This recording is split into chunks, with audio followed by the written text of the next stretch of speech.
Hola hermanos, bienvenidos a nuestra comunidad. En la reflexión de hoy vamos a estar hablando sobre la conversión de Saulo de Tarso y el surgimiento de San Pablo.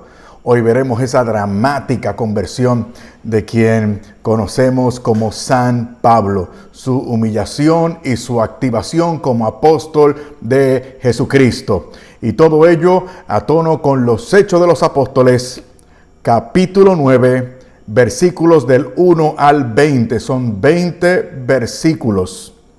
Y esto a su vez es la primera lectura de la misa de hoy, viernes de la tercera semana de Pascua. Mis queridos hermanos, aquí ahora con el capítulo 9 de los Hechos de los Apóstoles, se comienza a narrar otra gran etapa de la evangelización primera. La conversión de San Pablo y su activación en el ministerio de las misiones para evangelizar, fundar iglesias, instruirlas y protegerlas. Aquí vemos que el Señor estaba vivo y operante en su iglesia. Cristo, el Señor resucitado, seguía acompañando a su iglesia y estaba lo suficientemente vivo como para cambiar drásticamente a una persona y su vida completa, aun si esta persona era perseguidora, encarnizada de los hermanos. Así lo narrará quien llegó a ser San Pablo en Gálatas capítulo 1, versículo 13, Hechos capítulo 22, versículos 4 y 5, y también el capítulo 22 de los Hechos de los Apóstoles, versículo 19, y en el capítulo 26, versículos del 9 al 11. En este pasaje de hoy, vemos la conversión de Saulo y el comienzo de su evangelización. Y así también aprenderemos nosotros, usted y yo, vamos a aprender que hemos sido rescatados por Jesucristo para evangelizar, para extender el reino del Señor Jesús. Sí, hermanos, porque a veces es mejor que nos tumben, sí, que nos tumben de nuestro orgullo. Me viene a la mente el Salmo 119, versículo 71, un salmo que me toca muy de cerca, hermano, muy de cerca, que me condiciona personalmente ese versículo, el 71 del Salmo 119, que dice: ha sido bueno para mí ser humillado, a fin de aprender tus estatutos. Y en este sentido, hermanos, ojalá nos pase como a San Pablo. Nuestra reflexión de hoy se divide en dos partes, a tono con el contenido del pasaje bíblico en cuestión. La primera parte, conversión y penitencia de Saulo de Tarso, que corresponde a los versículos del 1 al 9. Y la segunda parte es la nueva vida en Cristo de Saulo, que corresponde a los versículos del 10 al 20. Entonces vamos, mis hermanos, con la primera parte y le vamos a sacar provecho, Dios mediante, a esta reflexión de hoy. Dice el versículo primero, la primera parte, conversión y penitencia de Saulo, ya saben. Vamos con el versículo primero. Dice: mientras tanto, Saulo no dejaba de amenazar de muerte a los creyentes en el Señor. Por eso se presentó al sumo sacerdote. 4 cositas, si me lo permiten, por eso de que hay que conocer el personaje. Saulo significa pedido. Pedido a Dios, por supuesto, se entiende. Saulo viene de Saúl. O sea, es Saulo en honor al rey Saúl, al primer rey de Israel, ¿okay? Quien también era de la tribu de Benjamín.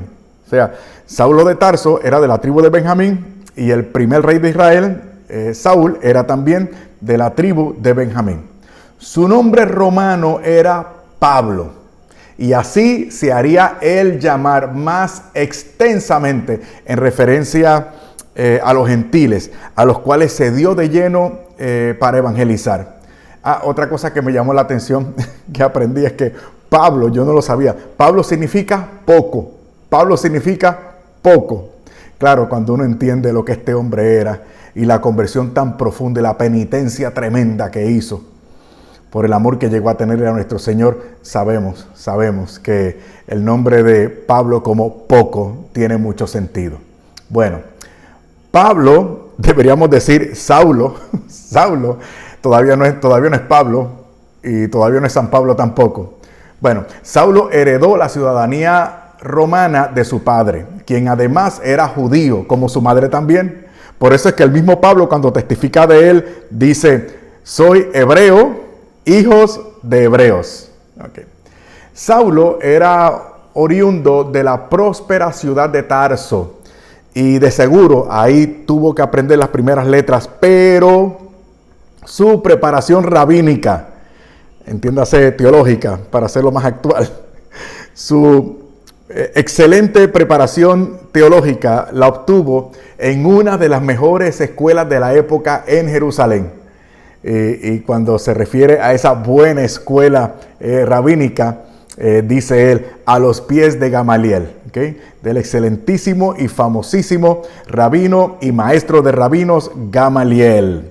Sigue diciendo el versículo primero: no dejaba de amenazar de muerte a los creyentes en el Señor.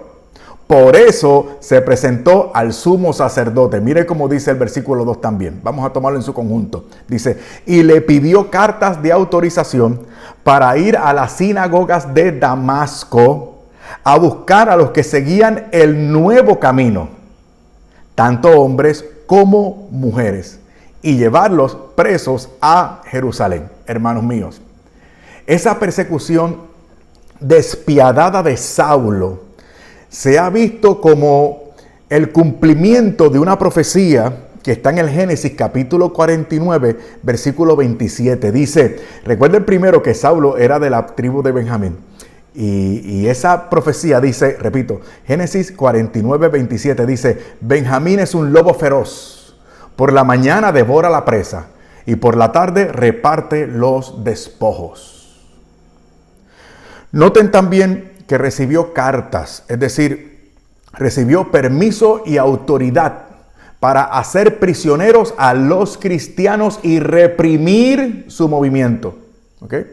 Ese permiso fue expresamente conferido por el poderoso e influyente Sanedrín. Y así lo reconocerá San Pablo también en este mismo libro de los Hechos de los Apóstoles, capítulo 26, versículo 10 y capítulo 22, versículo 5. Noten ustedes el interés de San Pablo para reprimir, para acabar con la iglesia. Dice también que la intención de conseguir ese permiso era para ir a las sinagogas de Damasco. Damasco quedaba a unos 240 kilómetros al noreste de Jerusalén. Allí fue Saulo, hermanos, ya que, según dicen los expertos, un gran número de hermanos fueron y se establecieron en esa ciudad.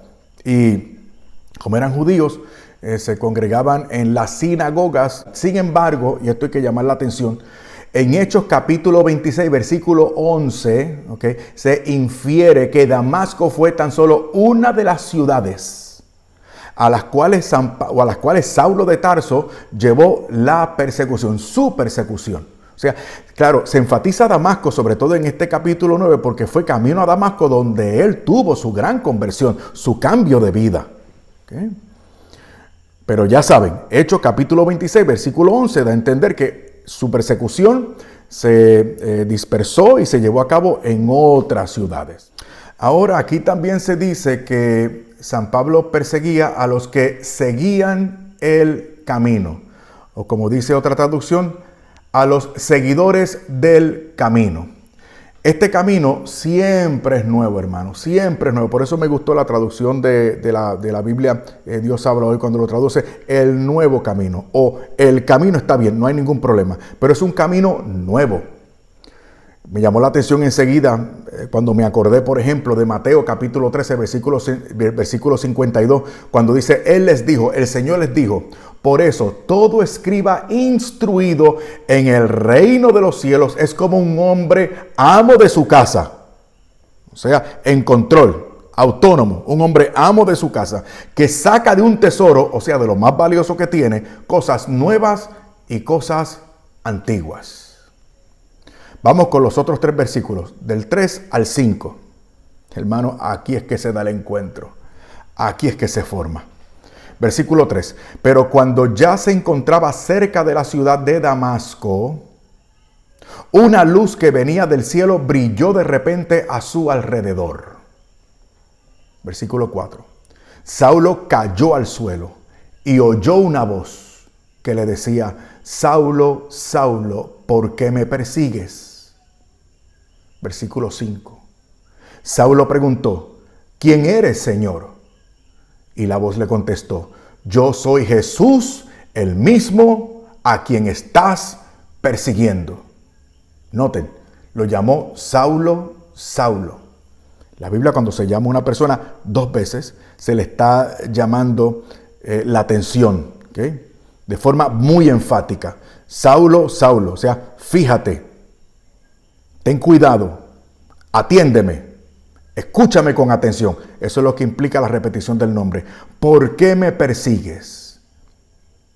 Y dice el Señor: yo soy Jesús a quien estás persiguiendo. Escuchen, al perseguir a la iglesia, Saulo persigue a Cristo. Esto es lo que está diciendo el Señor. Entonces, aquí vemos la unión mística, indisoluble y permanente entre Jesucristo y la iglesia y sus miembros. Unión que ya Jesucristo había anticipado y había descrito en los siguientes términos. Dos pasajes, por ejemplo, Mateo capítulo 10, versículo 40, dice: quien a ustedes recibe, a mí me recibe. Y quien me recibe a mí, recibe al que me ha enviado. Otra vez Mateo capítulo 25, versículos 40 y 45. Dicen: en verdad les digo que cuanto hicieron a uno de estos mis hermanos más pequeños, a mí me lo hicieron. En verdad les digo que cuanto dejaron de hacer con uno de esos más pequeños, también dejaron de hacerlo conmigo. ¿Qué quiere decir esto? La iglesia es parte de Cristo. Se nutre de Cristo y por lo tanto depende de Él. Note usted, mi hermano, la repercusión que eso tiene para usted y para mí. Porque nosotros somos miembros del cuerpo de Cristo. Y fuera del cuerpo de Cristo no tenemos sentido. No hay objeto, no hay finalidad. Note usted, por ejemplo, cómo lo dice el mismo Señor. En el Evangelio según San Juan, capítulo 15, versículos del 1 al 5. Escúcheme, por favor. Yo soy la vid verdadera y mi Padre es el labrador. Todo sarmiento que en mí no da fruto, lo corta. Y todo el que da fruto, lo poda para que dé más fruto. Vosotros ya estáis limpios. Dice vosotros porque estoy siguiendo, olvidé decir la Biblia de Jerusalén. Bueno, vosotros ya estáis limpios por la palabra que os he hablado. Permaneced en mí y yo en vosotros. Como el sarmiento no puede dar fruto por sí mismo si no permanece en la vid, así tampoco vosotros si no permanecéis en mí. Yo soy la vid, vosotros los sarmientos. El que permanece en mí y yo en él, ese da mucho fruto, porque sin mí nada podéis hacer, o sin mí no podéis hacer nada. Por eso, hermanos, por eso mismo es que hay que pertenecer a la iglesia de forma concreta, física, integral y estable. Por eso el escritor de la carta a los Hebreos ya advertía que no dejáramos de congregarnos como otros estaban adoptando como costumbre. Nosotros tenemos que estar cerca, bebiendo de la fuente, nutriéndonos del Señor nuestro Dios, con su palabra, con su cuerpo y con su sangre. Y sin eso, nuestra vida como creyentes no tiene ningún sentido. Estamos muertos, tenemos una fe muerta, no una fe divina. Una fe, digamos, como hemos dicho en otras ocasiones, como un asentimiento intelectual. Ese tal Cristo nos cae bien, y yo colaboro con la iglesia, y yo no le hago daño a nadie. Pero usted está mal, porque no está conectado a la fuente que es Jesucristo el Señor. ¿Bien? Y mira cómo lo dice el Señor aquí. Lo que está diciendo es: si te metes con la iglesia, te metes conmigo. ¿A quién estás persiguiendo? ¿A estos hermanos? ¿Persigues a la iglesia? ¿Me persigues a mí? Otro texto que me viene a la mente es Evangelio según San Lucas, el mismo autor de los Hechos de los Apóstoles, capítulo 10, versículo 16. Cuando dice, el que les escuche a ustedes, me escucha a mí. Se lo dijo el Señor a los apóstoles, o sea, a los primeros obispos. Noten ustedes la integración que hay. Es un cuerpo, un cuerpo. Tenemos una cabeza que es Cristo y todos dependemos de esa cabeza y no podemos estar los unos sin los otros. Versículo 6. Levántate y entra en la ciudad. Allí te dirán lo que debes hacer. Importante, dos cositas. Lo de levántate, vamos ya mismo. Pero noten ustedes que allí te dirán lo que debes hacer. Hay personas que tienen una idea de San Pablo como una persona, digamos, independiente. Eso no es así. Cuando San Pablo dice que su evangelio le vino de Cristo sin mediación de hombre, no está excluyendo a los hermanos. Lo que está diciendo es que ese evangelio le fue transmitido por hermanos de la iglesia y fue certificado por los jefes de la iglesia. Por eso tuvo que ir a Jerusalén a pasar 15 días con Pedro y Santiago, la cabeza de la iglesia en ese primer siglo. Y aquí noten ustedes que a Saulo de Tarso se le dijo que a él en Damasco los hermanos le iban a decir, y ya verán ustedes que lo van a instruir y lo van a introducir en la fe también. Por eso hemos dicho aquí en muchas ocasiones, la fe cristiana es integrada, no fragmentada, mis hermanos. Allá en Gálatas, San Pablo le llama la atención a Pedro, ya hay problema en la iglesia y ya hay división y ahora es la gracia contra la ley y ven problemas y obstáculos y líos donde no los hay. ¿Por qué lo infieren de un texto bíblico? Y lo interpretan con su idea de que una cosa contradice la otra, como si nunca se hubiera dado la corrección fraterna en la iglesia. ¿Ustedes creen que al Papa Francisco no le llama la atención allá? Y no le dice, su santidad, esto lo pudo haber dicho mejor, su santidad, cuídese de lo otro. Caramba, se le olvidó este otro punto. Mire a ver si para el futuro usted hace esto que quede más claro.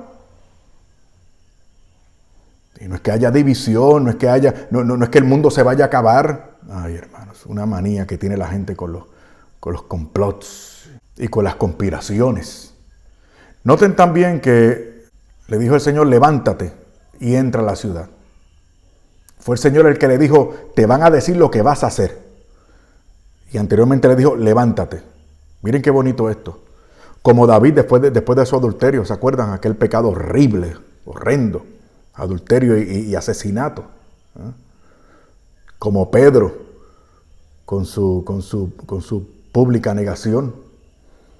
Como Zaqueo, aunque Zaqueo no tuvo que levantarse, Zaqueo tuvo que tirarse de aquel árbol. Pero tuvo que abajar su orgullo, su prepotencia. Tuvo que exponer su pasado. Como la mujer adúltera, no dice el texto si estaba en el piso, pero se asume. Aún así, su dignidad estaba en el piso. Y el Señor la levantó. Yo tampoco te condeno. Vete en adelante, no vuelvas a pecar. Levántate, mujer. En el caso de Bartimeo, ¿qué le dicen los apóstoles a Bartimeo? Levántate, ten confianza, el Señor te llama. Miren qué bonito lo que hace el Señor con las vidas nuestras. Levántate y sé humilde, te van a decir lo que tienes que hacer. Versículo 7. Los que viajaban con Saulo estaban muy asustados, porque habían oído la voz, pero no habían visto a nadie. En hebreo, voz puede ser también ruido o puede ser también estruendo. Por eso es que en otro lado, en los Hechos de los Apóstoles, se dice que ellos escucharon un estruendo, pero no entendieron. ¿Se dan cuenta? Se refiere a esto. Y esto tiene una implicación muy bonita, porque Saulo escuchó y entendió, y los otros no. Porque los elegidos escuchan su voz. Los demás oyen solamente ruido. ¿Qué escuchan los demás? Necedad y locura. Y Saulo aprendió la lección. Y por eso ya, como el apóstol San Pablo, dice él en 1 Corintios capítulo 1, versículos del 18 al 24, dice, porque el mensaje de la cruz es necedad para los que se pierden. Los que no escuchan, no escuchan. Pero para los que se salvan, para nosotros es fuerza de Dios. Pues está escrito, destruiré la sabiduría de los sabios y desecharé la prudencia de los prudentes. ¿Dónde está el sabio? ¿Dónde el docto? ¿Dónde el investigador de este mundo? ¿No hizo Dios necia la sabiduría de este mundo? Porque, como es la sabiduría de Dios, el mundo no conoció a Dios. El mundo no conoció a Dios por medio de la sabiduría. Quiso Dios entonces salvar a los creyentes por medio de la necedad de la predicación. Porque los judíos piden signos. Los griegos buscan sabiduría. Dice, porque los judíos piden signos. ¿Qué querían ellos? Signos. Y los griegos, sabiduría. ¿Qué querían los otros? Sabiduría. Nosotros, en cambio, predicamos a Cristo crucificado, escándalo para los judíos y necedad para los gentiles. No nos entienden. No nos entienden porque quieren que Dios y nosotros, pues, nos sintonicemos con ellos. Y no saben que nosotros y ellos nos tenemos que sintonizar con Dios. Por eso hemos hecho claro en otras ocasiones que no es tanto que el evangelio tenga que amoldarse ahora al hombre moderno, que lo correcto es que el hombre moderno, usted y yo, nos amoldemos a la palabra de Dios y a la voluntad de Dios y al querer de Dios. Nosotros, en cambio, predicamos a Cristo crucificado. Pero para los llamados judíos y griegos, pero para los llamados, los que hemos sido llamados, tanto judíos como griegos, predicamos a Cristo, fuerza de Dios y sabiduría de Dios. Y entonces para nosotros ahora, para nosotros los creyentes, los que supuestamente hemos escuchado la voz de Dios, hay una advertencia de la misma palabra de Dios. En el Salmo 95, versículos del 7 al 11, otra vez Biblia de Jerusalén. Salmo 95, 7 y 11. Dice, ojalá escuchéis hoy su voz. No seáis tercos. Será por eso que me gustó esa versión. No seáis tercos como en Meribá, como el día de Masá en el desierto. Allí vuestros padres me probaron, me tentaron, aunque vieron mis obras. 40 años me asqueó esa generación. Y dije, son gente de mente desviada que no reconoce mis caminos. Por eso juré en mi cólera, no entrarán en mi descanso. ¿Por qué dije, hermano, amistosamente, con mucho cariño y con mucho respeto le dije que es una advertencia para nosotros? Porque este salmo fue escrito para miembros del pueblo de Dios, que escucharon la palabra, asintieron la palabra y se comprometieron con la palabra. Y se comprometieron con Dios para ser su pueblo exclusivo. Hermanos, pero ahora vemos que Saulo hizo penitencia también. Sí, Saulo hizo penitencia. Vean los versículos 8 y 9. Dice, luego Saulo se levantó del suelo. Pero cuando abrió los ojos no podía ver. Así que lo tomaron de la mano y lo llevaron a Damasco. Noten cómo se tiene que dejar llevar y conducir. Allí estuvo 3 días sin ver y sin comer ni beber nada. Hizo penitencia. Esto es un clarísimo ejercicio de penitencia. Y por supuesto yo tuve que ir a la teología espiritual católica. Seguro, porque a tono con toda la revelación y a tono con la rica tradición espiritual y mística de la iglesia, pues nosotros podemos identificar, definir más claramente lo que es esa actitud de San Pablo. Dice Tanqueray en su compendio de teología ascética y mística, dice, la penitencia es una virtud sobrenatural, que se refiere a la justicia. La justicia es una virtud capital. Que en cuanto a esto se refiere, consiste en dar a Dios el culto, la adoración y el servicio debido, porque es Dios. Es una virtud sobrenatural. Hay gente que no entiende esto y piensa, los católicos se creen que pueden ganar el favor divino motu propio por su propio esfuerzo y de esta manera hacen inoperante o invalidan el sacrificio del Señor. Es que no entienden. Es una virtud sobrenatural. Significa que es infundida en el alma en gracia. Esto lo da Dios. Y nosotros, movidos por una gracia actual, si es que todavía no tenemos la gracia santificante, el Señor nos preserva, nos empuja, nos mueve y nos lleva. Y nosotros asentimos libremente. Y esa penitencia, si es correcta, viene de Dios. Es por gracia. Todo es gracia. Todo es gracia. ¿Me están escuchando?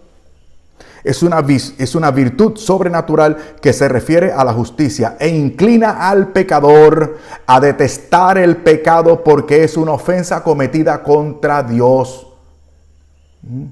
Y además la penitencia te lleva a hacer un propósito firme de evitar el pecado en el futuro y de reparar esa falta cometida. Por eso es que esta virtud sobrenatural de la penitencia ayudó para que San Pablo hiciera su trabajo con denuedo, con energía, con interés. Fue movido también, entre otras cosas, por la virtud de la penitencia. El padre Antonio Rollo Marín añade en su teología de la perfección cristiana que hay que añadir a esto que dice Tanqueray el espíritu de compunción para significar un sentido de profundo dolor por las faltas cometidas y cuyo recuerdo nos delata como inconsecuentes con el amor de Dios y la filiación divina. Noten ustedes. Y ya hicimos claro, me parece que en el último video, que no estamos hablando aquí de ceder a la frustración. Estamos hablando aquí de un recuerdo que nos ayuda, porque nos hace más humildes, nos hace estar más pendientes, y nos hace estar aptos para colaborar con la gracia de Dios en el futuro para no caer en lo que antes éramos.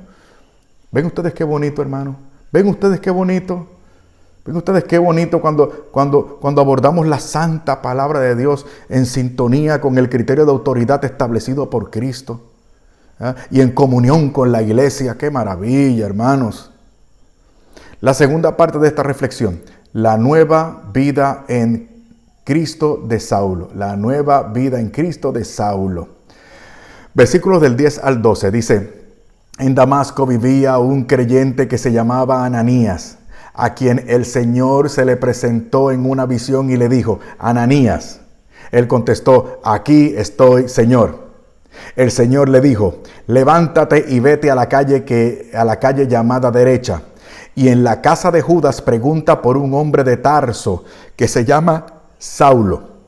Está orando, y en una visión ha visto a uno llamado Ananías que entra y pone sus manos sobre él para que pueda ver de nuevo. Y en estos dos versículos que vienen ahora, se demuestra una vez más lo intensa y brutal que fue la persecución que llevó a cabo Saulo en contra de los cristianos. Noten ustedes versículos 13 y 14. Al oír esto, Ananías dijo: Señor, muchos me han hablado de ese hombre. Noten ustedes, famoso el tipo. Muchos me han hablado de ese hombre y de todos los males que ha causado en Jerusalén a tu pueblo santo. Y ahora ha venido aquí con autorización de los jefes de los sacerdotes a llevarse presos a todos los que invocan tu nombre. ¡Wow! Pero el Señor le dijo, versículo 15, pero el Señor le dijo: ve, porque he escogido a ese hombre para que hable de mí a la gente de otras naciones y a sus reyes y también a los israelitas. Y con esto que dice el Señor en el capítulo 15 en el versículo 15 de este capítulo 9, podemos decir, hermanos, se cumplió. Se cumplió porque es verdad. Y es verdad porque lo dijo el Señor. Como todo lo que está en su santa palabra, todo es cierto, todo ocurrió o todo se va a cumplir. Y eso que dice aquí se cumplió, se cumplió. Este versículo se cumple exactamente como dice. Y lo vemos a lo largo de los Hechos de los Apóstoles, en los testimonios de San Pablo en sus cartas y en los frutos de su ministerio que son innegables. Pero también se ve en lo abarcadora que terminó siendo la fe cristiana. Y San Pablo fue uno de esos heraldos que gracias a él, nosotros, ustedes y yo, gracias a su contribución, a que contribuyó con la gracia, como dice él, aunque no yo, sino la gracia de Dios conmigo. Y gracias a ese hombre y a otros como él, nosotros gozamos de esta fe. Una fe que ha sido nutrida con la sangre de ellos mismos, y ha sido ejemplificada con el testimonio de esos hombres y de esas mujeres. Nosotros somos el resultado del trabajo de hombres y mujeres santos como San Pablo, que sin complejos, honestamente y delante de Dios y por amor a las almas, se han entregado a la causa de Jesucristo y su evangelio. ¿Y ahora qué? Nada, usted y yo estamos llamados a lo mismo, sí, a lo mismo, según nuestro estado y vocación de cada cual, que eso quede claro. Que eso quede claro. O sea, mire, lo mejor que se puede hacer por Dios es aquello que se hace con mayor amor a Dios y a los hermanos. Aquello que usted hace por amor a Dios sobre todas las cosas. Y por usted también y por el prójimo. Por amor a Dios de nuevo, eso tiene un gran mérito sobrenatural. Lo dice mismo San Pablo en 1 Corintios capítulo 13. Usted puede hacer cosas impresionantes, heroicas, descomunalmente llamativas y atractivas para el mundo, pero si no tiene amor, de nada le vale. Entonces, usted quiere que lo que usted haga por Dios, aunque aparentemente lo esté haciendo por otra persona, tenga fruto sobrenatural, así como rindió fruto la labor apostólica, así como rindió fruto la labor apostólica de San Pablo. Hágalo por amor a Dios. Tenemos el ejemplo de Santa Teresita. Santa Teresita de Lisieux, seguro que sí. ¿Ustedes se acuerdan de ella? Patrona de las misiones, y nunca salió del convento. Pero lo que hizo, lo poquito, disimulado, ignorado, anónimamente, discretamente, lo hizo con un amor por Dios, hermano, que terminó colaborando con Dios nuestro Señor para la conversión de muchísimas almas. Y todavía actualmente sigue mediando ante Dios nuestro Señor por las misiones, para que se lleve a cabo de forma fructífera y para gloria de Dios las misiones. Ejemplo elocuentísimo de esas misiones las tenemos en San Pablo también. Y mire lo que dice el versículo 16. Yo le mostraré lo mucho que tiene que sufrir por mi causa. Yo le mostraré lo mucho que tiene que sufrir por mi causa. Ay, lo mucho que tiene que sufrir. ¿Por qué? San Pablo mismo lo dijo. Acabo de hacer mención del capítulo 13 de 1 Corintios. Porque el amor es sufrido. 1 Corintios 13, el amor es sufrido. O como dice San Agustín, si no quieres sufrir, no ames. Pero si no amas, ¿para qué quieres vivir?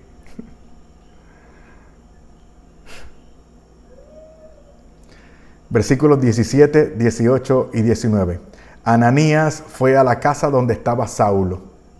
Al entrar, puso sus manos sobre él y le dijo: hermano Saulo, el Señor Jesús, el que se te apareció por el camino por donde venías, me ha mandado para que recobres la vista y quedes lleno del Espíritu Santo. Al momento cayeron de los ojos de Saulo una especie de escamas y recobró la vista. Entonces se levantó y fue bautizado. Después comió y recobró sus fuerzas y se quedó algunos días con los creyentes. Otra vez. Mire, la tradición cristiana ha visto aquí una pista de lo que hemos venido a practicar como la dirección espiritual. El mismo Saulo de Tarso, que llegó a ser San Pablo, comenzó sometiéndose a la dirección e instrucción de estos hermanitos. Saulo de Tarso proclamaba que Jesús es, noten, es, no que era, pobrecito que se fue y pensó, no, proclamaba que Jesús es el Hijo de Dios, lo cual demuestra la cristología elevadísima que ya tenía en ese momento tan temprano de su nueva vida. Lo cual implica también que esa era la perspectiva de los hermanos que lo catequizaron a él. O sea, un concepto elevadísimo del Señor Jesús. O sea, con su sentido agudo, ya hablaba de Jesús Salvador, es decir, Mesías e Hijo de Dios, o sea, Dios igual que el Padre. Y en este sentido, en perfectísima sintonía con el Evangelio según San Juan. ¡Qué maravilla! Nosotros también, hermanos, nosotros también deberíamos tener un concepto elevado y muy maduro de nuestro Señor, Dios y Salvador Jesucristo. Sí, hermanos, mire, ya lo dijimos también en una ocasión. O sea, nosotros le tenemos una confianza inmensa a nuestro Señor, porque nos conoce. O sea, está más íntimamente en nosotros que nuestra propia intimidad. No lo dudamos y lo creemos, pero nos cuidamos de las confianzas. ¿Estamos claros? Mis hijos me tienen mucha confianza, pero es una confianza respetuosa. Ellos no me tratan a mí como tratan a cualquier amiguito. Y confían en mí más que en sus amiguitos. Y les testifico que mis hijos me adoran, me quieren muchísimo, me aman con locura. Son mis muchachos. Mis hijos y mi hija, todos me quieren muchísimo. Pero me respetan como ustedes no tienen idea. ¿Ven cómo una cosa no está reñida con la otra? Pero entonces, imagínense que mis hijos se tomen confianzas conmigo y me falten el respeto. Y me usen para sacarme cosas. Y me den órdenes. Y me ignoren cuando yo llego del trabajo. O no me tomen las llamadas. O me atiendan solamente cuando están de ganas, cuando les sale, cuando tienen deseos.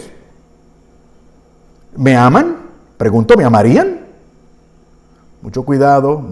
Nosotros los cristianos necesitamos desarrollar lo que se llama el temor de Dios. Es una virtud muy alabada en el Antiguo Testamento. Y nosotros en nuestra tradición cristiana sabemos que hay un don específico del Espíritu Santo que es el don de temor de Dios. Que es ese don por el cual nosotros nos hacemos conscientes de la majestad de Dios. Y es un don del Espíritu Santo que nos mueve también a tener una adoración más profunda. Mire cómo dice 1 Corintios capítulo 3, versículos del 1 al 3. 1 Corintios capítulo 3, versículos del 1 al 3. Dice, por mi parte, hermanos, no pude hablarles como espirituales, sino como carnales, como a niños en Cristo. Les di a beber leche, no alimento sólido, pues todavía no podían soportarlo. Ni siquiera ahora pueden, pues son todavía carnales. ¿Qué quiere decir esto, hermano? Que hay que avanzar, que hay que crecer, que hay que madurar, Jesucristo es el Señor, no es un niño demandado, es el Señor. Me ama y yo lo amo. Él me mira y yo, como decía aquel joven, humilde aldeano, al santo cura de Ars. Yo lo miro y él me mira. Yo lo amo y él me ama. Una fe, si quieren, sencilla, no estridente, no de show, no de espectáculo, pero respetuosa. Buscando siempre profundizar en la fe. Que esta relación sea profunda, sea una relación madura, sea una relación que crezca y profundice en el conocimiento de Dios. Es decir, en la sabiduría divina por un lado y en la intimidad con Dios por otro lado. A esto es lo que se refiere todo esto. Había un texto aquí, yo sé que me he extendido un poquito. Había un texto aquí que tenía para leer, pero no lo voy a leer porque es un texto fuerte. Ahora, si usted cree que es un cristiano que puede, ¿cómo diríamos? Que puede aguantar una palabrita ahí fuerte que lo estremezca, sin que sin que se vaya a sentir mal, sino por el contrario, de gloria y alabe a Dios.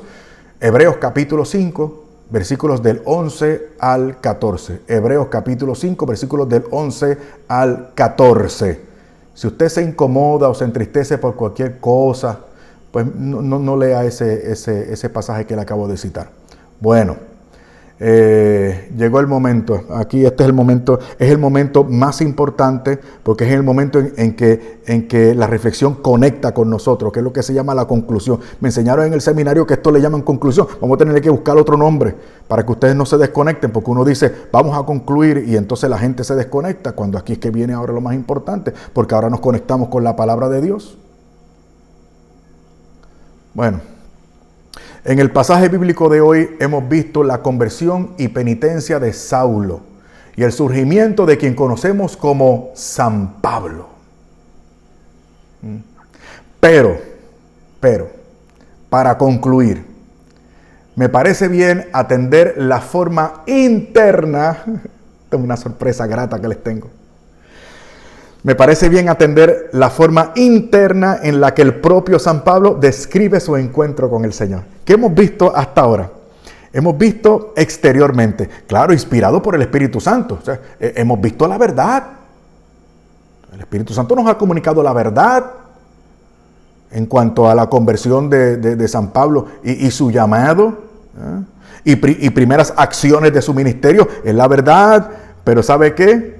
La misma palabra de Dios también nos habla de lo que acontecía en el interior con respecto a esta conversión y a su trabajo misionero. ¿Quiere enterarse? ¿Quiere saberlo? Ok. Filipenses capítulo 3. Vamos a meternos dentro del corazón de San Pablo. Vamos a ver. Este es el corazón de un santo, hermano, de un santo. Filipenses capítulo 3, versículos del 5 al 14.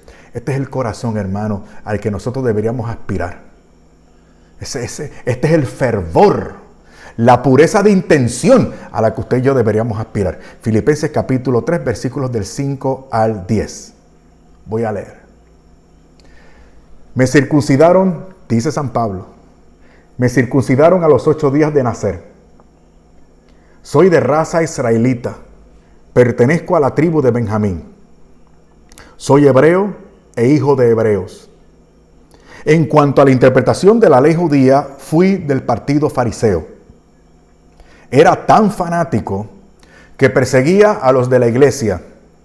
Y en cuanto a la justicia, que se basa en el cumplimiento de la ley, era irreprochable. Pero todo esto, que antes valía mucho para mí, ahora, a causa de Cristo, lo tengo por algo sin valor. Aún más, a nada le concedo valor si lo comparo con el bien supremo de conocer a Cristo Jesús, mi Señor. Por causa de Cristo lo he perdido todo y todo lo considero basura a cambio de ganarlo a Él y encontrarme unido a Él. No con una justicia propia, adquirida por medio de la ley, sino con la justicia que se adquiere por la fe en Cristo, la que da Dios con base a la fe. Lo que quiero es conocer a Cristo, lo que quiero es conocer a Cristo. Hermano, no es que lo demás no sea importante, es que lo demás al lado de Cristo es nada, nada. Por eso es que el Salmo tiene razón. El Salmo 23, versículo 1. El Señor es mi pastor, nada me falta. ¿Cómo que nada me falta? Nada te falta porque Él es tu pastor. El Salmo se refiere a Jesucristo, Él es tu pastor. A esto miren, hermano, el Salmo 23, primer versículo, lo que implica es esta relación que San Pablo tiene con el Señor Jesús. Lo que quiero es conocer a Cristo, sentir en mí el poder de su resurrección y la solidaridad en sus sufrimientos. Qué diferente esto a los... Yo me he propuesto no hablar mal de nadie.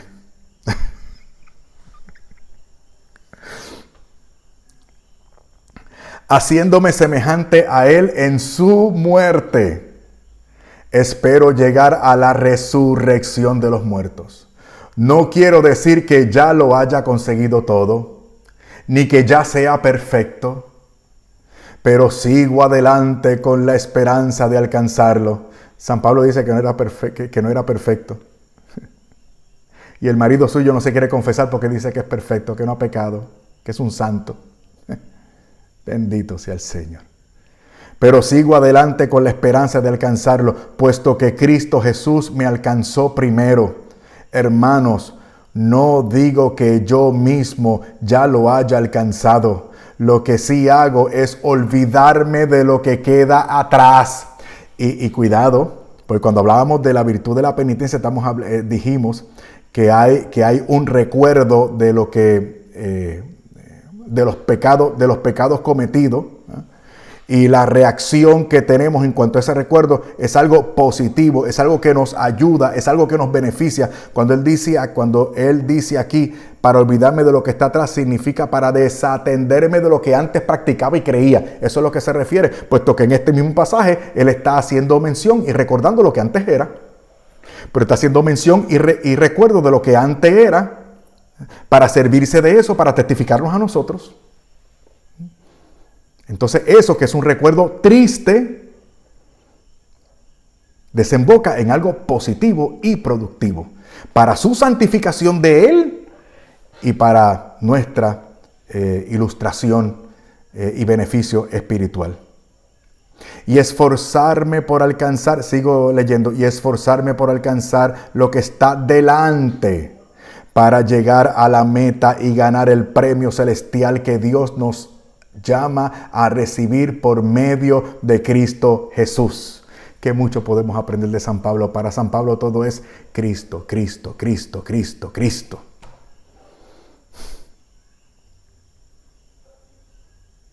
Ese es el tema, hermano. Ese es el tema. El tema es Cristo. Cristo. El Cristo total, el Cristo del Evangelio. Lo hemos hecho claro en esta serie de videos. Lo hemos hecho claro en esta comunidad. Una comunidad de estudio y edificación espiritual. Queremos una espiritualidad sólida. ¿Y cuál es el tema para lograr una espiritualidad sólida? Como le pasó a San Pablo, Cristo, Cristo, Cristo, Cristo, Cristo. El Cristo del Evangelio, el Cristo total. Pero ahora hemos cambiado el tema. Ahora el tema no es Cristo. No. Ahora el tema es mis finanzas. Ahora el tema es mi complejo de inferioridad. Ahora el tema es la tristeza que tengo. Ahora el tema es mi salud. Pero nosotros no vamos a cambiar de tema. El tema es Jesucristo. Y Jesucristo, que lo conoce a usted mejor de lo que usted se conoce, le dispensa a través de su palabra y los santos sacramentos lo que usted verdaderamente necesita, que no siempre coincide con lo que a usted le gusta o lo que usted cree son sus necesidades. Todo lo que usted necesita, todo lo que hace falta es Jesucristo. Jesucristo, con Jesucristo usted lo tiene todo y sin Él usted no tiene nada. Dios les bendiga.